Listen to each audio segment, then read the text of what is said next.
Well, I've recently read Quintessential Quintuplets, and I liked it until that fucking ending.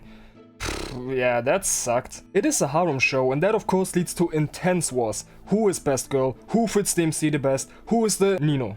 It's Nino.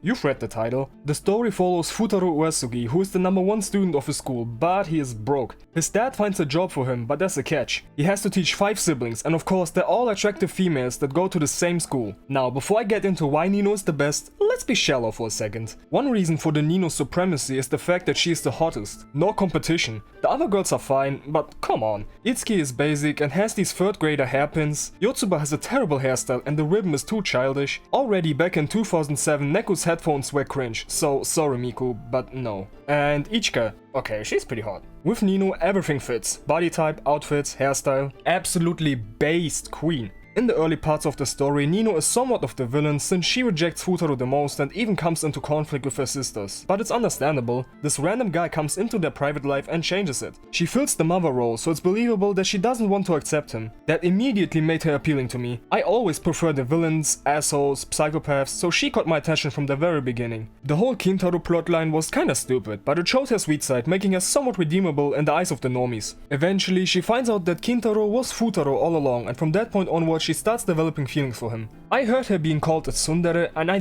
don't see why. She disliked him in the beginning and after opening up learned to like him. None of that "I actually like you but I can't deal with my emotions" shit. Just a girl coming to terms with her feelings, that's it.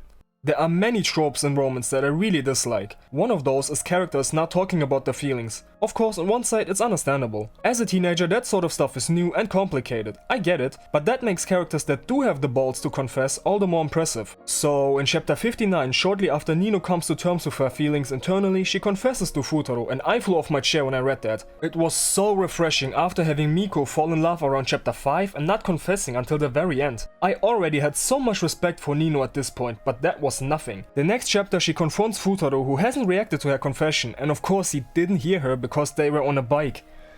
I was disappointed, but I told myself that it is a romance, so we can't have that halfway through the story.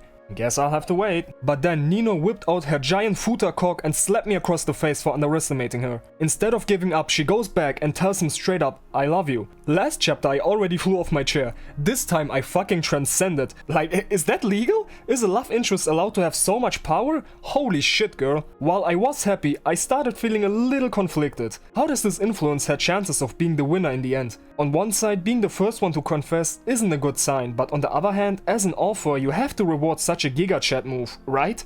Right? Unfortunately, no. From here on out until the last arc, Nino becomes almost completely irrelevant. She has close to no screen time and it does make somewhat of a sense. Futaro doesn't want to face romance and she represents that, so he avoids her, but goddamn man, getting punished after that is really painful. It's sad what happened to Nino after the confession. She basically just got a participation certificate. She still was in the story, but just barely enough not to be forgotten.